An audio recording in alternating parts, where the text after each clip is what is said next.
Hello students, आप सभी का मेरे चैनल पे स्वागत है। आज हम एक नई सीरीज को डिस्कस करेंगे पेपर 2 यूजीसी नेट कॉमर्स की, जिसमें हम डिटेल में ऑल पीवाईक्यूज एनालिसिस करेंगे। फर्स्ट मैं लेके आई हूँ इनकम टैक्स, जो अभी दिसंबर 2025 के पीवाईक्यूज हैं। बढ़ते हैं हम आगे।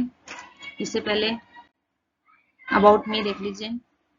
ठीक है, मेघा भूरिया नाम है मेरा, assistant professor in commerce, UGC NET commerce faculty, qualification MCom BCom NET, 4 year teaching experience. चलो बढ़ते हैं अपने फर्स्ट क्वेश्चन की तरफ। फर्स्ट क्वेश्चन है अपना, for assessment year 2025-26 health and education cess shall be levied at the rate of. किस रेट से health and education cess calculate किया जाता है? First percent, 1%, 2%, 3%, 4%। और तो इसका आंसर है 4% ऑफ इनकम टैक्स। जो भी हम अपनी टोटल हेड की इनकम टोटल कर लेते हैं, उसके बाद डिडक्शन वगैरह लेस करके जो भी हमारी टैक्सेबल इनकम आती है, फाइनली जो टैक्सेबल इनकम आती है उसका हम 4% गवर्नमेंट को ये रेट से सेस पे करते हैं। ठीक है, तो कितना आएगा इसका? और ऐसे ऑल एसएससी को ये पे करना होता है इसका 4% on income tax, including surcharge और डिबेट सबके, उनको इंक्लूड करने के बाद जो टैक्सेबल इनकम आती है उस पर हम 4% निकालते हैं। नेक्स्ट क्वेश्चन आता है, मिस्टर ए रेजिडेंट है इन इंडिया में, एज है उनकी 60 ईयर, अर्न करते हैं एग्रीकल्चर इनकम 5 लाख और non agriculture income 3,80,000 in for assessment year 25-26। तो टैक्स लायबिलिटी निकालनी है मिस्टर ए की। क्या कह रहे हैं? Does not opt to be taxed under the old tax regime, यानी कि ओल्ड टैक्स रिजिम को नहीं यूज में लेते। कौन सी वाली लेते हैं? न्यू टैक्स रिजिम को कर लेना है। नई कर प्रणाली के अंतर्गत उनकी कर देयता क्या होगी, यानी कि, है ना। तो हम इसको कैलकुलेट करते हैं कैसे। इसमें कौन कौन सी लगेगी? पार्सली इंटीग्रेशन लगेगा। फर्स्ट, ये रेजिडेंट है इंडिया में, और सेकेंड, इनकी एज 60,000 है। और पार्सली इंटीग्रेशन क्यों लगेगा? क्योंकि एग्रीकल्चर इनकम 5,000 से मोर है, इसलिए। ठीक है, तो फर्स्ट हम क्या करेंगे पार्सली टैक्स इंटीग्रेशन में? फर्स्ट स्टेप क्या होती है अपनी, कि पहले तो हम करेंगे एग्रीकल्चर इनकम और नॉन एग्रीकल्चर इनकम दोनों को टोटल करके उस पर टैक्स निकालेंगे। तो 5 लाख और 3,80,000, इन पे टोटल करके कितना हो गया इनका टोटल? 8,80,000। तो फिर इस पे टैक्स कैलकुलेट करेंगे। 0 से 3 लाख तक तो नील, 3 लाख से 7 लाख कितना हो गया? 4 लाख। इस पे कितना परसेंट? 5% आ जाएगा। तो इसका 5% निकाल लेंगे, कितना आ जाएगा? 20,000। फिर 7 लाख से 8,80,000, यानी कितना बच गया? 1,80,000। उस पर 10% यानी 18,000। तो ये जो हमारी एग्रीकल्चर इनकम और नॉन एग्रीकल्चर इनकम का टैक्स कितना आ गया? 38,000। सेकेंड स्टेप है हमारी एग्रीकल्चर इनकम प्लस जो बेसिक एग्जाम्पशन लिमिट है उस पर हम टैक्स निकालेंगे। तो 5 लाख तो एग्रीकल्चर इनकम है और बेसिक एग्जाम्पशन लिमिट कितनी है? 3 लाख। तो दो उनका टोटल आ गया कितना? 8 लाख। अब इस पर टैक्स कैलकुलेट करेंगे तो 3 लाख तक तो नील, बाकी 3 से 7 लाख, 4 लाख का 5% वही सेम वैसे ही 20,000। फिर कितना बच गया? 7 से 8 लाख, 1 लाख, है ना। 1 लाख का 10% 10,000। तो इस पे कितना कैलकुलेट हो गया? 30,000। फिर नेक्स्ट स्टेप क्या होता है? इनको आपस में इसमें स्टेप 1 में से स्टेप 2 को लेस कर देंगे हम, यानी कि अपने इसमें क्या आ रहा है? स्टेप 2 इसमें से स्टेप 4 अपन लेस करेंगे, यानी 38,000 में से 30,000 लेस कर देंगे। तो कितना टैक्स पे करना होगा? 8,000। अब चेक करेंगे रिबेट लगेगा क्या? रिबेट लगेगा या सरचार्ज लगेगा? सरचार्ज क्यों नहीं लगेगा? क्योंकि 50 लाख इनकम होनी चाहिए नॉन एग्रीकल्चर इनकम, लेकिन ये कितनी है? 3,80,000 रही है। ठीक है, यानी कि 7 लाख से भी कम है। तो इसमें क्या लगेगा? रिबेट लगेगा। तो रिबेट कितना लग जाएगा? 25,000 का। रिबेट कितना मिलेगा? 25,000। ठीक है, लेकिन अपने को तो अपनी की अमाउंट कितनी आ रही है? 8,000 है। तो जो दोनों में से लोअर होगा वही मिलेगा। तो 25,000, 8,000। तो यानी कि हमारा इसमें टैक्स लायबिलिटीज कुछ नहीं बचेगा। 8,000 का रिबेट मिल जाएगा और आंसर हमारा क्या आ जाएगा? नील। समझ में आया ये? बाकी इसकी कैलकुलेशन दे रखी है मैंने, आप एक बार देख लेना। नेक्स्ट क्वेश्चन पे चलते हैं। An assessee who declares his business professional income in accordance with the provisions of Section 44 AD or Section 44 ADA must pay up to 100% of advance tax payable on or before 44 AD और 44 ADA को 100% किस तिथि तक चुकानी होती है? अग्रिम कर, एडवांस टैक्स कब पे करना होता है? जब हमारी इनकम 10,000 और मोर होती है तब हमें एडवांस टैक्स पे करना होता है। और ऑल एसएससी को रहता है, ऑल एसएससी को पे करना होता है, बस ओनली सीनियर सिटीजन को छोड़ के, सीनियर सिटीजन पे लागू नहीं होता है। तो एडवांस टैक्स पे की वैसे एडवांस टैक्स की ड्यू डेट क्या है? 15 जून है। फर्स्ट तो 15 जून तक कितनी करनी होती है? 15%। 15 सितंबर सेकंड डेट है, उस तक 45% कर देना होता है। थर्ड होती है 15, थर्ड इंस्टॉलमेंट होती है 15 दिसंबर, उसमें 70 उस डेट तक हमें 75% टैक्स पे करना होता है। और लास्ट फोर्थ इंस्टॉलमेंट हो जाती है कब? 15 मार्च को, उसको हमें 100% पे करना होता है। लेकिन ये किसको? ओनली 44 एडी और 44 एडीए वालों को एक्सक्लूड करके, बाकी इनको 44 एडी और 44 एडीए वालों को गवर्नमेंट ने छूट दे रखी है, उनको एक मुश्त राशि में देना होता है। वो कब है? 15 मार्च ऑन प्रीवियस ईयर।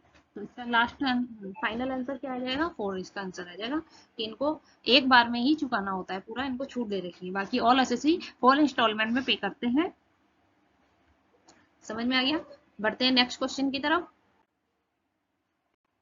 हमारा नेक्स्ट क्वेश्चन है fourth, where a company incurs any expenditure not being expenditure in the nature of cost of any land or building on any notified skill development project, then such company can claim as deduction under section 35 CCD।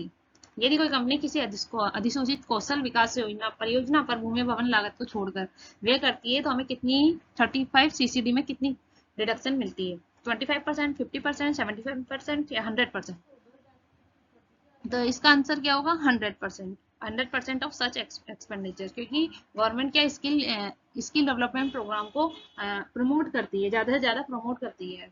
Degree से कुछ नहीं होता, लेकिन skill अपने में skill है तो हम आगे बढ़ पाते हैं। तो इसलिए गवर्नमेंट क्या करती है? स्किल डेवलपमेंट प्रोग्राम को, प्रोजेक्ट को प्रमोट करती है। इसके लिए हमें 100% जितना भी एक्सपेंडिचर होगा उसका हमें, जितने भी एक्सपेंसेस होंगे उसमें हमें 100% डिडक्शन मिल जाता है। Next question, arm length price as per section 92F of the income tax act is the price applied or proposed to be applied when? आयकर अधिनियम की धारा 92F के अनुसार आर्म लेंथ प्राइस कौन सा मूल्य किस स्थिति में लागू होता है? ये हमारा 92F ट्रांसफर प्राइसिंग का टॉपिक है।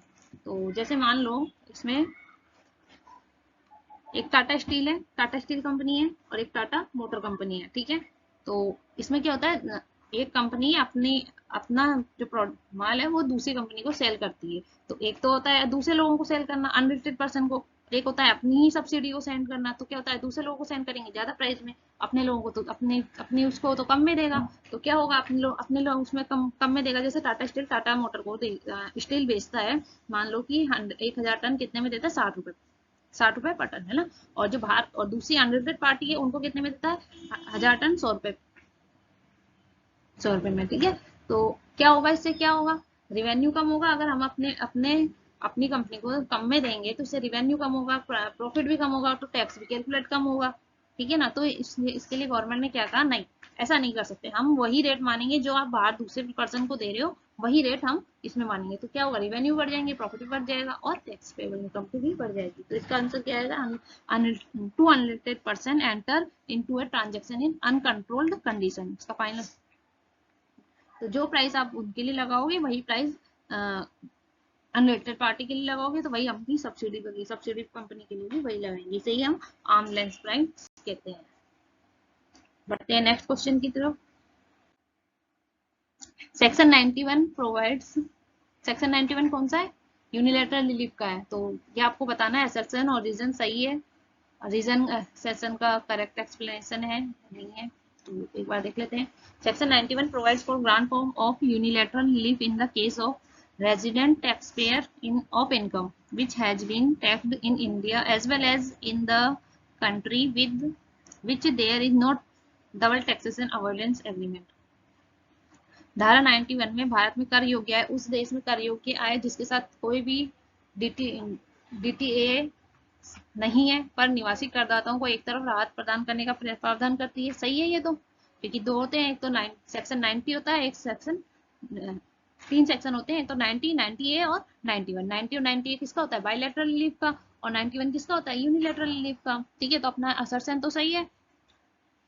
बायलैटरल रिलीफ में तो क्या होता है, हमारी इंडिया का अदर कंट्री से एग्रीमेंट होता है, तो वो उनके अकॉर्डिंग होता है, अपन को उससे कोई लेना देना नहीं है। उनका उनका उनके हिसाब से होता है। जो इंडिया यूनिलैटरल रिलीफ में देती है उसको हम देखते हैं फिर, कि जहाँ जिस कंट्री से हमारा डबल टैक्सेशन अवॉइडेंस एग्रीमेंट नहीं है उसको हम क्या रिलीफ देते हैं, वो किस में आएगा, यूनिलैटरल रिलीफ में। तो रीजन देखो, रीजन क्या सही है।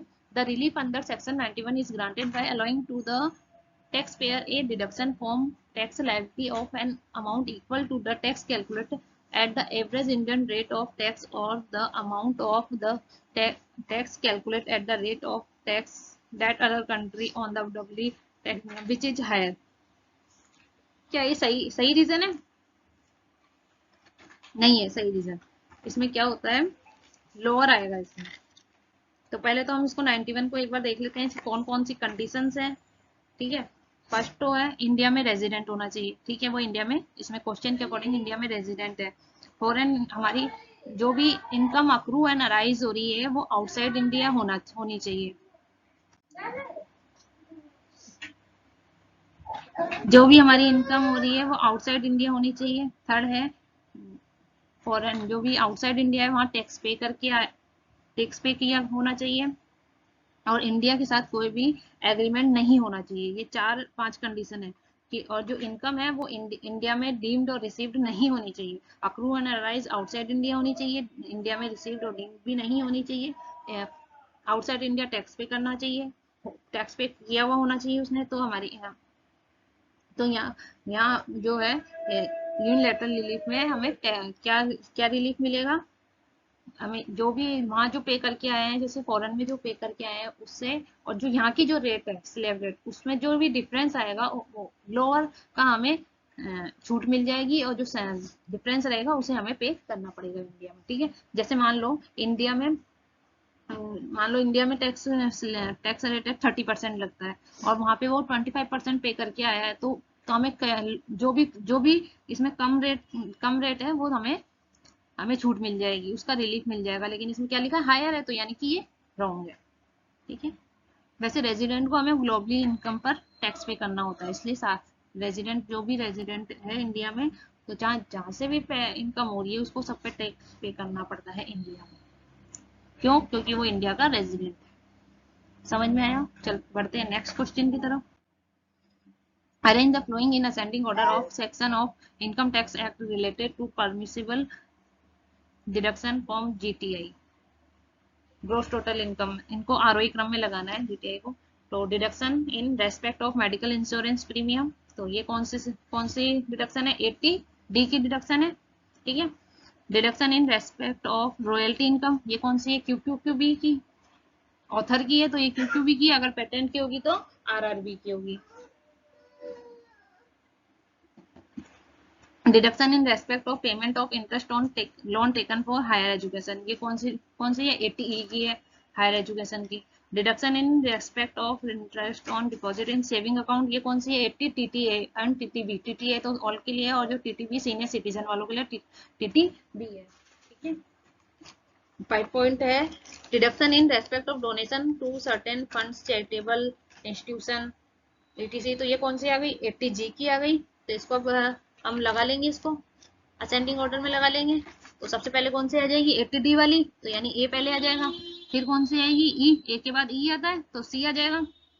फिर जी, 80G वाली, तो ई आ जाएगा, ए सी ई, फिर क्यू भी आ जाएगा अपना, तो बी आ जाएगा, ई के बाद बी, और फिर लास्ट में डी। तो हमारा इसका आंसर क्या बन जाएगा, 4th।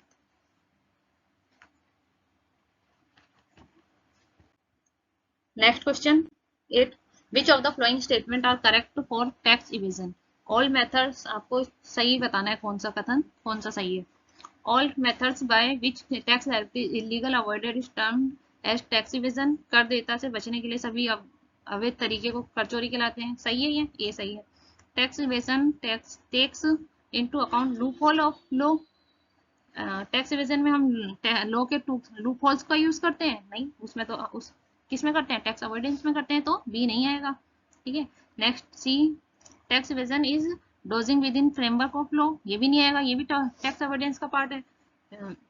डी आता है tax evasion as legal section, tax कर चोरी करना लीगल है? इलीगल है, तो डी भी नहीं आएगा। लास्ट में लास्ट पॉइंट देखते हैं, tax evasion is international attempt to avoid payment of tax after the liability to tax has arisen, कर देता उत्पन्न होने के बाद भुगतान से जान करके बचने का प्रयास करना चोरी, तो ये आ जाएगा टैक्स इवेजन। ये इसका आंसर क्या आ जाएगा? ए और ई। फाइनल इसका आंसर क्या आ जाएगा? फोर्थ आंसर हो जाएगा ए एंड ई। बढ़ते हैं नेक्स्ट क्वेश्चन की तरफ। मैच करना है इसको आपको। Deduction at tax at source on fees of professional and technical services, तो ये किससे हो जाएगा? किसका कौन से सेक्शन में है? 94 जे।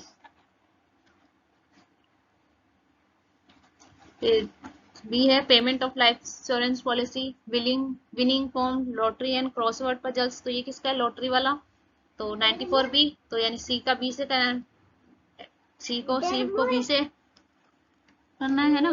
फिर प्रोफेशनल सर्विसेज वाला क्या है? 4 से हो जाएगा। पहले फर्स्ट को 4 से मैच करो, और 4 से हो जाएगा क्या? टेक्निकल सर्विस 4 से, और सी वाला बी से। है ना? क्या गलत मिस्टेक कर रही हूँ मैं? कुछ मिस्टेक कर रही हूँ क्या? फर्स्ट का तो 4 आएगा ना, ए का 4, सी का 3 कैसे हो सकता है?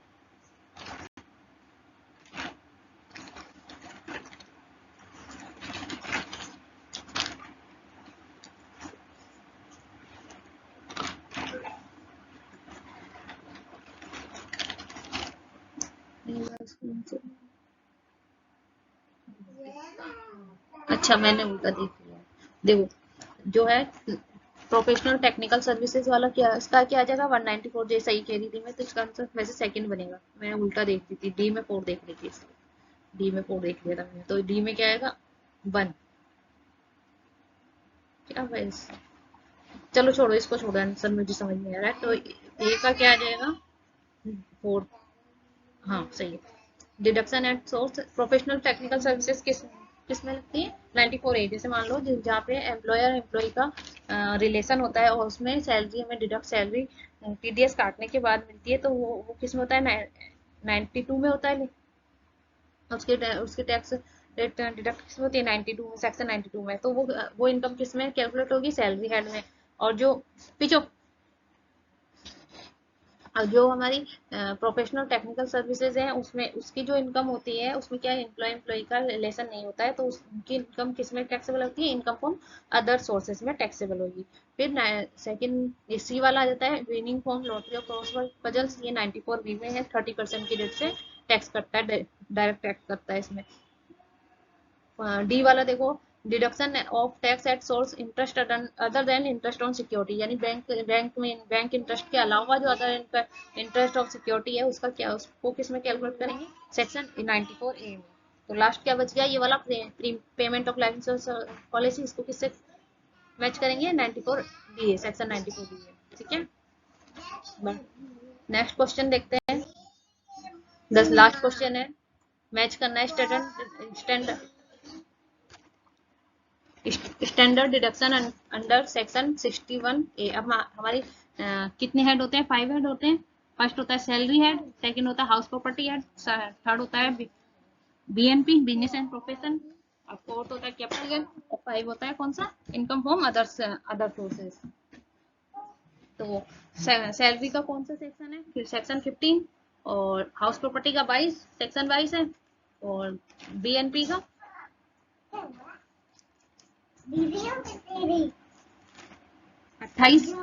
28 से स्टार्ट होते हैं पीजीबीपी के, है ना। और कैपिटल गेन के 45 से, और इनकम फ्रॉम अदर सोर्सेज के 46 से। तो 16 ए किस में आ जाएगा? सैलरी हेड में आ जाएगा। तो फर्स्ट ए को फोर्थ से मैच करो, स्टैंडर्ड डिडक्शन सेक्शन 24, तो ये कौन सी है? हाउस प्रॉपर्टी की है, इसमें 24 है, 24 ए 24 बी की डिडक्शन मिलती है। 24 ए में कितनी होती है? 30% ऑफ एनएवी, और 34B में पोस्ट जो हमने लोन लिया है रिपेयरिंग के लिए, एक्विजिशन के लिए, कंस्ट्रक्शन के लिए, उस पर मिलती है।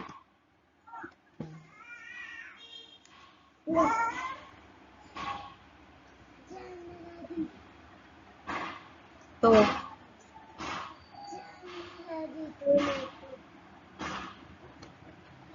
फिर लास्ट में क्या आ जाता है, डेप्रिसिएशन किसके है, पीजीपीपी की इनकम है, तो इसको बीएनपी से वो मैच करेंगे, सेकंड आ जाएगा इसका।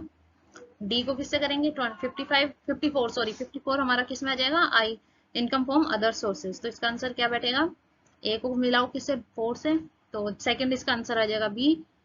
सेक्शन 24 हाउस प्रॉपर्टी की इनकम है, इसका बी का आंसर थर्ड आ जाएगा। सी का आ जाएगा बीएनपी सेकंड, और ए का क्या है, डी का, सॉरी डी का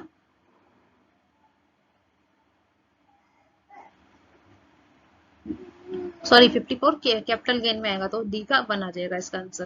ठीक है,